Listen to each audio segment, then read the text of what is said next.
মনে হয় তেল ঢুকাইলাম, বুঝছেন? টেপ লাগাইলাম, এই তালা করে টাইট করলাম, দিলাম,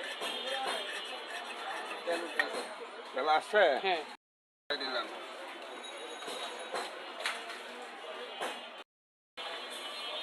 এখন গরম হইতে আছে, বানাটা গরম হইব, গরমের পরে মনে হয় চাবিটা টাইট করে দিলাম। এখন পুরা নিবে আসবো, গেলে তারপরে নিবে তখন আর পাতিলা বসাবেন। নিচের আগুন না নিবা পর্যন্ত পাতিলা বসাবেন না।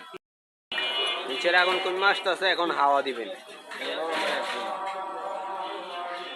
নিচের আগুন নিভে গেছে, এখন আল্লাহ পাতিলা বসা হাওয়া দিবেন, ইয়ে হবে।